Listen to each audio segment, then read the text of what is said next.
ನಮಸ್ತೆ, welcome back to my channel. ಇವತ್ತು ನಾನು ಹಲಸಿನಕಾಯಿ ಸಾಂಬಾರು ಮಾಡ್ತಾಯಿದ್ದೀನಿ.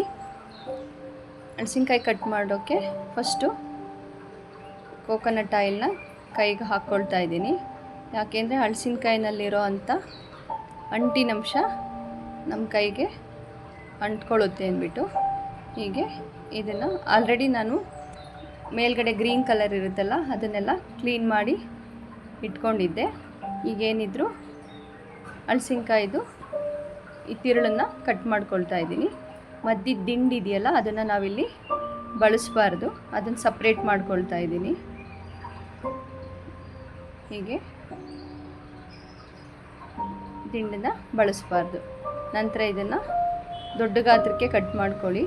ತುಂಬ ಚಿಕ್ಕದಾಗಿ ಕಟ್ ಮಾಡಿದ್ರೆ ಕುಕ್ಕರಲ್ಲಿ ಬೇಯಿಸಿದಾಗ ಅದು ಫುಲ್ ಸ್ಮ್ಯಾಶ್ ಆಗಿಬಿಡುತ್ತೆ. ಅದರಿಂದ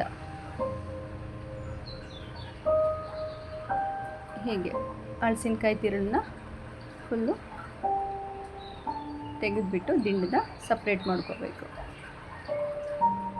ಇಲ್ಲಿ ನಾವು ಯಾವುದೇ ರೀತಿ ತರಕಾರಿನ ಹಲಸಿನಕಾಯಿ ಸಾಂಬಾರು ಜೊತೆ ಬಳಸ್ಬೋದು. ನಾನಿಲ್ಲಿ ಬೀನ್ಸು ಮತ್ತು ಆಲೂಗೆಡ್ಡೆನ ಬಳಸ್ತಾ ಇದ್ದೀನಿ. ನೀವು ನಿಮ್ಮ ಅನುಕೂಲಕ್ಕೆ ತಕ್ಕಂತೆ ನಿಮ್ಗೆ ಇಷ್ಟವಾದ ತರಕಾರಿನ ಬಳಸ್ಬೋದು. ಹೀಗೆ ಸಣ್ಣಗೆ ಕಟ್ ಮಾಡಿ ಹಲಸಿನಕಾಯಿನ ಜೊತೆ ಸೇರಿಸ್ಕೊಳ್ತಾ ಇದ್ದೀನಿ. ನಂತರ ಇಲ್ಲಿ ಯೂಶ್ವಲಿ ಸಾಂಬಾರಿಗೆ ಬಳಸಿದಷ್ಟು ಬೇಳೆ ಬಳಸಲ್ಲ. 2 ಸ್ಪೂನ್ ತೊಗರಿಬೇಳೆ, 1 ಸ್ಪೂನ್ ಹೆಸರುಬೇಳೆ, 1 ಸ್ಪೂನ್ ಮಸೂರ್ ದಾಲ್ನ ಬಳಸ್ತಾ ಇದ್ದೀನಿ ಅಷ್ಟೇ. ಇದನ್ನು ಫಸ್ಟು ನೀರಲ್ಲಿ ವಾಶ್ ಮಾಡಿ ಅದನ್ನು ಕುಕ್ಕರ್ಗೆ ಹಾಕ್ಕೊಳ್ತಾ ಇದ್ದೀನಿ. ನಂತರ ನಾನಿಲ್ಲಿ ಕಡಲೆಕಾಳು, ತರಣಿಕಾಳು ಮತ್ತು ಬಟಾಣಿನ ಹಿಂದಿನ ದಿನ ರಾತ್ರಿ ನೆನೆಸಿಟ್ಟಿದ್ದೆ. ಅದು 1 ಕಪ್ ಬಳಸ್ತಾ ಇದ್ದೀನಿ. ಕಾಳು ಬಳಸೋದ್ರಿಂದ ರುಚಿ ಜಾಸ್ತಿ ಆಗುತ್ತೆ, ಖಂಡಿತ ಬಳಸಿ. ನಂತರ ತರಕಾರಿ ಮತ್ತು ಹಲಸಿನಕಾಯಿಗೆ ಕುಕ್ಕರ್ಗೆ ಸೇರಿಸಿ ಅರಿಶಿನ ಮತ್ತು ಉಪ್ಪು ಮತ್ತು ಒಂದು 2ರಿಂದ 3 ಗ್ಲಾಸ್ನಷ್ಟು ನೀರನ್ನ ಸೇರಿಸಿ 3ರಿಂದ 4 ಪ್ರೆಷರ್ ಕೂಗಿಸ್ಕೋಬೇಕು.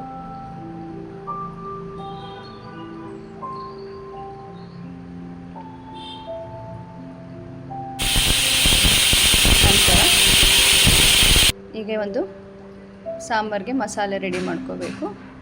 1ರಿಂದ 1.5 ಸ್ಪೂನಷ್ಟು ಧನಿಯಾ ಬಳಸ್ತಾ ಇದ್ದೀನಿ. ಮತ್ತು 1/4 ಟೇಬಲ್ ಸ್ಪೂನಷ್ಟು ಜೀರಿಗೆ, 1/4 ಸ್ಪೂನಷ್ಟು ಮೆಣಸು ಮತ್ತು ಸ್ವಲ್ಪ ಗಸಗಸೆ ಒಂದು 1/4 ಸ್ಪೂನಷ್ಟು ಬಳಸ್ತಾ ಇದ್ದೀನಿ. ಇಷ್ಟನ್ನು ಚೆನ್ನಾಗಿ ಡ್ರೈ ರೋಸ್ಟ್ ಮಾಡ್ಕೋಬೇಕು. ನಾನಿಲ್ಲ ಆಯಿಲ್ ಏನು ಬಳಸ್ತಿಲ್ಲ. 1/4 ಸ್ಪೂನಷ್ಟು ಮೆಂತ್ಯ ಜಾಸ್ತಿ ಹಾಕಬಾರ್ದು. ಬ್ಯಾಡಗಿ ಮೆಣಸಿನ್ಕಾಯಿ ಬಳಸ್ತಾ ಇದ್ದೀನಿ ರುಚಿಗೆ ಮತ್ತು ಬಣ್ಣಕ್ಕೆ. ಇಷ್ಟನ್ನು ಡ್ರೈ ರೋಸ್ಟ್ ಮಾಡಿಬಿಟ್ಟು ಇದನ್ನು ಒಂದು ಜಾರ್ಗೆ ಹಾಕಿ ಉರಿಗಡಲೆ 1 ಸ್ಪೂನ್ ಉರಿಗಡಲೆ, ಅದನ್ನೇನು ಡ್ರೈ ರೋಸ್ಟ್ ಮಾಡೋದು ಬೇಡ, ಅಷ್ಟನ್ನು ಜಾರಿಗೆ ಹಾಕಿ ಇದನ್ನೆಲ್ಲ ಪುಡಿ ಮಾಡ್ಕೋಬೇಕು. ನೀರು ಹಾಕಬಾರ್ದು. ಮತ್ತು ಸ್ವಲ್ಪ ಇಂಗು ಹಾಗೆ ಡ್ರೈ ಆಗಿ ಈ ಹದಕ್ಕೆ ಗ್ರೈಂಡ್ ಮಾಡ್ಕೋಬೇಕು. ನಂತರ ಆ ಮಸಾಲಾಗೆ ಒಂದು ಒಗ್ಗರಣೆನ ರೆಡಿ ಮಾಡ್ಕೊಳ್ತಾ ಇದ್ದೀನಿ. ಅದಕ್ಕೆ ಆಯಿಲ್ಲು, ಸಾಸಿವೆ, ಒಂದು ಅರ್ಧ ಬೆಳ್ಳುಳ್ಳಿ ಬಿಡಿಸಿಟ್ಕೊಂಡಿದ್ದೆ ಅದನ್ನು, ಮತ್ತು ಆಲ್ರೆಡಿ ಒಂದು ದೊಡ್ಡ ಗಾತ್ರದ ಈರುಳ್ಳಿನ ಸಣ್ಣಗೆ ಹೆಚ್ಚಿಟ್ಕೊಂಡಿದ್ದೆ, ಅದನ್ನು ಇಲ್ಲಿ ಸೇರಿಸ್ತಾ ಇದ್ದೀನಿ. ನಂತರ ಉಪ್ಪು ಮತ್ತು ಸ್ವಲ್ಪ ಅರಿಶಿನ. ಈರುಳ್ಳಿ ಕಂದು ಬಣ್ಣಕ್ಕೆ ಬಂದ ಮೇಲೆ ನಂತರ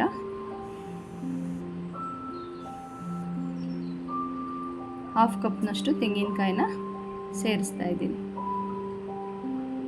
ಇಷ್ಟನ್ನು ಚೆನ್ನಾಗಿ ಒಗ್ಗರಣೆಯಲ್ಲಿ ಹುರ್ಕೋಬೇಕು. ನಂತರ ಇದನ್ನು ಡ್ರೈ ಆಗಿ ಗ್ರೈಂಡ್ ಮಾಡಿಟ್ಟಿದ್ವಲ್ಲ ಆ ಮಸಾಲೆ ಜೊತೆಗೆ ಇದನ್ನೆಲ್ಲ ಹಾಕಿ ನುಣ್ಣಗೆ ರುಬ್ಕೋಬೇಕು. 1 ಸ್ಪೂನ್ ಖಾರದ ಪುಡಿ ಬಳಸ್ತಾ ಇದ್ದೀನಿ. ಹುಣಸೆ ಹಣ್ಣು ಗ್ರೈಂಡ್ ಮಾಡೋಕ್ಕೆ ಹಾಕ್ತಿಲ್ಲ, ಇದನ್ನು ಈಗ ನೆನೆಸಿಡ್ತಾ ಇದ್ದೀನಿ. ಸಾಂಬಾರು ಕುದಿಯೋ ಟೈಮಲ್ಲಿ ಬಳಸಬೇಕು. ನಂತರ ಸ್ವಲ್ಪ ನೀರು ಹಾಕಿ ಈ ಹದಕ್ಕೆ ಮಸಾಲೆನ ರುಬ್ಬಿ ರೆಡಿ ಮಾಡ್ಕೊಳ್ಬೇಕು. ನಂತರ ಒಂದು ಪ್ಯಾನ್ಗೆ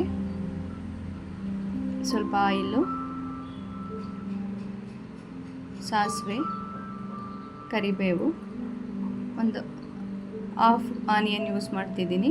ಆಲ್ರೆಡಿ ಅಲ್ಲಿ ದೊಡ್ಡ ಗಾತ್ರದ ಒಂದು ಈರುಳ್ಳಿನ ಮಸಾಲೆಗೆ ಬಳಸಿರೋದ್ರಿಂದ ಇಷ್ಟು ಸಾಕಾಗುತ್ತೆ.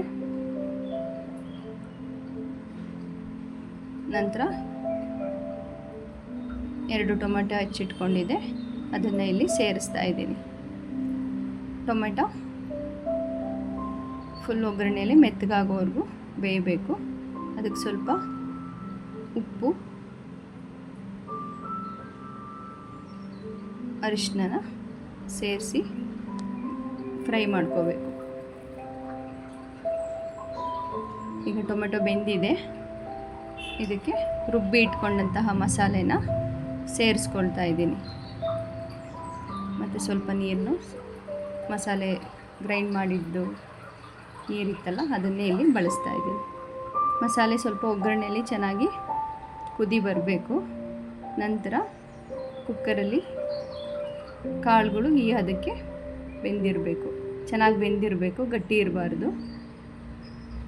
ಚೆನ್ನಾಗಿ ಮಿಕ್ಸ್ ಮಾಡಿ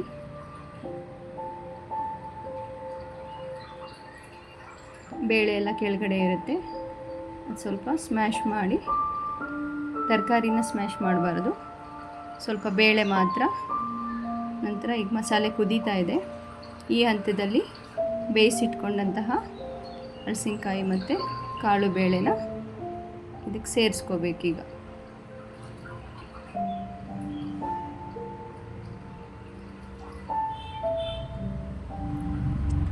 ನಮ್ಮ ಚಾನಲ್ ರೆಸಿಪಿ ಹೇಗೆ ಬರ್ತಿದೆ, ಸಬ್ಸ್ಕ್ರೈಬ್ ಮಾಡಿ, ಲೈಕ್ ಮಾಡಿ. ಯಾವುದೆಲ್ಲ ರೆಸಿಪಿ ಟ್ರೈ ಮಾಡಿದ್ರಿ ಕಾಮೆಂಟ್ ಸೆಕ್ಷನಲ್ಲಿ ತಿಳಿಸಿ. ಈ ಹಲಸಿನಕಾಯಿ ಸಾಂಬಾರು ಖಂಡಿತ ಪ್ರಯತ್ನ ಪಡಿ, ತುಂಬ ಚೆನ್ನಾಗಿ ಬರುತ್ತೆ. ಈಗ ಸ್ವಲ್ಪ ಗಟ್ಟಿ ಅನಿಸ್ತಿದೆ, ನೀರು ಸೇರಿಸ್ತಾ ಇದ್ದೀನಿ. ಮತ್ತು ಹುಳಿನ ಇಲ್ಲಿ ಸ್ವಲ್ಪ 2-3 ಸ್ಪೂನ್ ಬಳಸ್ತಾ ಇದ್ದೀನಿ. ಆಲ್ರೆಡಿ ಟೊಮೆಟೊನ ಹಾಕಿರೋದ್ರಿಂದ ಹುಳಿನ ನೋಡಿ ಅದಕ್ಕೆ ನಿಮ್ಮ ರುಚಿಗೆ ಅನುಸಾರವಾಗಿ ಹಾಕ್ಕೊಳ್ಳಿ. ಈ ಹಲಸಿನಕಾಯಿ ಸಪ್ಪೆ ಇರೋದ್ರಿಂದ ಉಪ್ಪು, ಖಾರ, ಹುಳಿ ಸ್ವಲ್ಪ ಸಾಲಿಡ್ಡಾಗಿದ್ದರೆ ತುಂಬ ಚೆನ್ನಾಗಿ ಬರುತ್ತೆ.